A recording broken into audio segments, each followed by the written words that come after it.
Pendant des semaines, on a spéculé sur de possibles attaques aériennes russes en Syrie contre l'organisation terroriste État islamique, en abrégé EI. Puis le 30 septembre, des avions de combat russes ont commencé à bombarder les premières cibles en Syrie. La presse occidentale a au même moment réagi par une propagande anti-russe. Aussitôt, une communication de l'agence de presse Reuters a été propagée, disant que des avions russes auraient attaqué des positions de rebelles modérés au lieu des positions des terroristes de l'EI. 36 civils y auraient perdu la vie, comme l'aurait déclaré un prétendu chef de l'opposition nommé Khaled Khodja. Les principaux médias occidentaux se sont accordés pour semer le doute, c'est-à-dire, est-ce que la Russie attaquait vraiment l'EI ou est-ce qu'elle souhaitait maintenir au pouvoir son partenaire Assad? La mort de civils en serait la conséquence.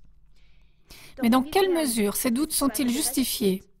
À quel point les nouvelles accusations contre la Russie sont-elles fiables et que disent les contre-voix?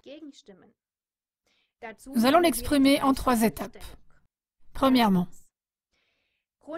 fondamentalement, il n'est pas étonnant que la Russie intervienne contre la brutale milice terroriste de l'EI, puisque depuis plus d'1 an, des attaques aériennes de la coalition anti-EI sous direction américaine ont été entreprises contre des positions de l'EI, mais sans le moindre succès, comme a dû le constater avec déception la radio-télévision suisse le 21 août.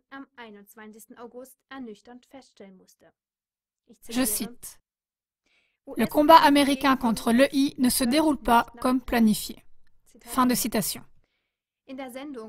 Dans l'émission du 8 septembre dernier, nous avons rapporté en détail sur CLA-TV comment le gouvernement américain combat l'EI en apparence pour pouvoir continuer à travailler impunément à l'affaiblissement et à l'élimination de Bachar el-Assad et de son gouvernement.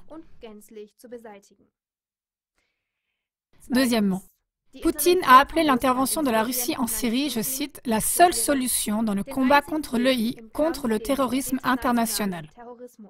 Fin de citation.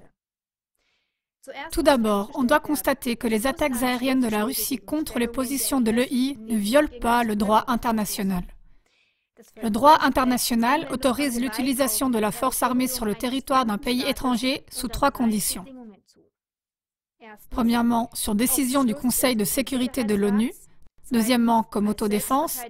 Et troisièmement, sur demande des autorités de cet État. Comme l'a expliqué Maria Zakharova, porte-parole officielle du ministre des Affaires étrangères russe, la Russie a bombardé des positions de l'EI en Syrie sur la demande du président syrien Bachar el-Assad. Celui-ci aurait demandé de l'aide militaire à la Russie. De l'autre côté, la coalition dirigée par les États-Unis qui, depuis septembre 2014, bombarde des positions de l'EI, viole le droit international. Elle contournerait le Conseil de sécurité de l'ONU, n'aurait pas été sollicitée par Assad et ne coordonnerait pas ses actions avec les autorités syriennes, selon Maria Zakharova. Troisièmement, pour finir, quelques contrevoix sur les nouvelles accusations disant que la Russie n'aurait pas visé les positions de l'EI, mais aurait tué des civils de manière ciblée dans ses attaques aériennes. Les médias occidentaux se réfèrent surtout à l'Observatoire syrien des droits de l'homme, qui est proche de l'opposition et qui siège au Royaume-Uni. Même le ministre de la Défense américain, Ashton Carter, ne confirme pas ces accusations, car ceci aurait révélé une planification insuffisante, selon Carter, le 30 septembre à Washington. Le ministère de la Défense russe rapporte que l'armée de l'air russe aurait seulement ciblé des positions terrestres de l'État islamique. Le ministre de la Défense, Sergueï Shoigu, a dit que des attaques aériennes ont été réalisées contre du matériel de guerre, des nœuds de communication et de circulation, ainsi que des entrepôts d'armes, de munitions et de lubrifiants de l'organisation terroriste. Aucune cible civile ni aucune ville n'ont été approchées lors de celle-ci, comme une vidéo officielle le prouve. Troisièmement, par ailleurs, le ministère de la Défense russe a rendu publique l'information que toutes les attaques contre l'EI en Syrie ont été conduites selon les reconnaissances aériennes et les données précises du quartier général de l'armée syrienne. Au sujet des photos des prétendues victimes qui sont apparues sur Internet, alors que les opérations aériennes russes avaient à peine commencé, la porte-parole du ministère des Affaires étrangères russe fait référence au film d'Hollywood « Wag the Dog », en français « Quand le chien agite sa queue ». Ce film montre comment il est possible de simuler une guerre qui n'a en vérité pas lieu, avec des rapports médiatiques et des images faussées, et des prétendues victimes et témoignages.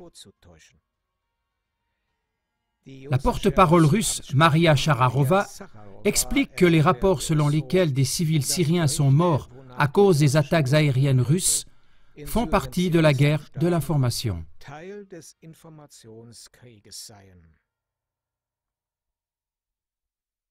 Une fois de plus, le jugement contre la Russie est arrêté avant que les accusations des principaux médias occidentaux soient remises en question et examinées en tenant compte de la position de l'autre partie.